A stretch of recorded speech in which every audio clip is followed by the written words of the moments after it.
Today, I'm at the Paris Blockchain Week 2026 venue, and one topic really stands out here. Static assets are about to come to an end.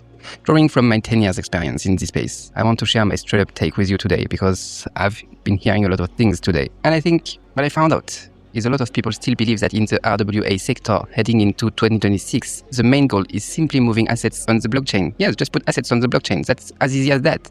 But let me tell you, that view is already half a step behind.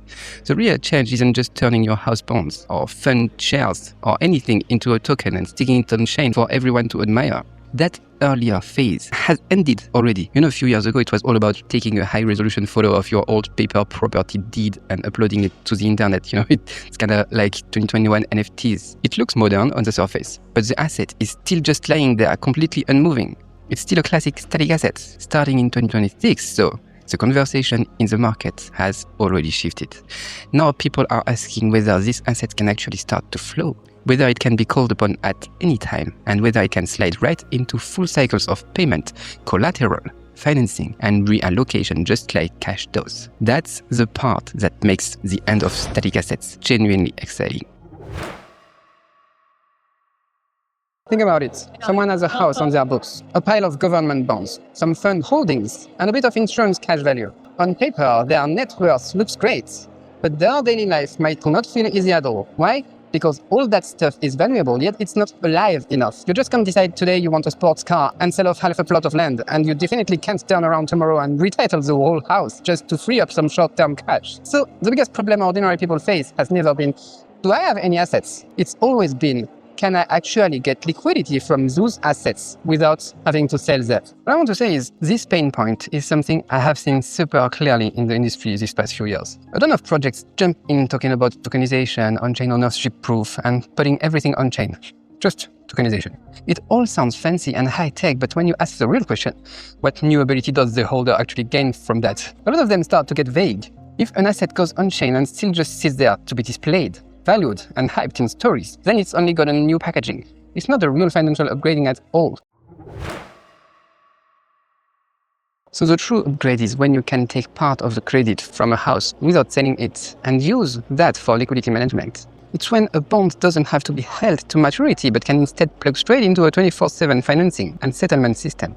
It's when a once clunky, slow, hard to divide asset turns into a modular piece that can be combined, scheduled, and embedded into all kinds of other financial scenarios. It's like, before, your assets were like a big valuable rock. You couldn't move it. Now, the market wants to cut that rock into standard parts, add wheels, hook up the power, and let it roll. So bottom line, RWA has moved past the question of should assets go on-chain? This simple question is now all about once they are on-chain, can they actually enter new monetary and liquidity systems? That's exactly why the real buzzword in the capital markets right now isn't just tokenization anymore, it's capital efficiency. Capital efficiency, put simply so it clicks. It means, with the exact same asset, how much usable value can you actually squeeze, extract out of it? In the past, a house could only be lived in. Then, it could be used as collateral for a loan. Later, maybe you could split off the rights to its future income. And that's game-changing. But in the future, once the underlying compliance, clearing, valuation, custody, and payment systems all connect properly, that house could become a continuously scalable liquidity interface. And notice, the most important thing here, it's not this flashy new tech, it's that the entire power structure is changing. In the past, ordinary people's assets spent most of their time locked inside institutional systems. The banks, they decided if you could borrow. The broker decided when you could transfer. The clearing cycle decided how many days you had to wait. And regional rules, they would block you too. They decide if you could even go cross-border. Your assets might have your name on it, but the real control over when and how it moved often wasn't fully in your hands, and that's changing. Because once assets become programmable, composable, and settle in real time, the relationship between, ownership and usage rights gets completely redefined. You don't have to sell the asset anymore to actually use it. You don't have to exit your position to pull out cash flow. That's the part that's really getting the market fired up. I've been in this industry for many years and have seen similar narratives come and go in waves. The ones that stick around long term aren't the loudest storytellers. They are the ones that actually solve real cash flow problems. What everyone actually cares about is simple. Can my assets be used without me having to sell them? This is the real dividing line for RWAs, moving from showing off assets to actually using assets. Starting in 2026, the market is going to judge projects on 3 clear things. First, does the asset really exist in the real world? Second, does it have reliable liquidity? And third, can it plug into genuine payment financing and other real-world scenarios? If it can do those things, it's just a fancy packaging. If it can, then it enters the actual financial system and it gets real adoption. In the future, the gap won't be about how many assets you own. It will be about who can actually mobilize those assets. Some people have tons of assets, but they can't use them. A lot of Bitcoiners too. Others have fewer assets, but they can move them around flexibly. So the second group, they are going to have the real edge in the future. So when you look at projects now, don't start by asking if the price can go up. Just the price is not interesting anymore. Ask whether it has any shot at becoming part of the actual infrastructure. The real returns will come from structural change. That's important. Crypto is here to change the structure.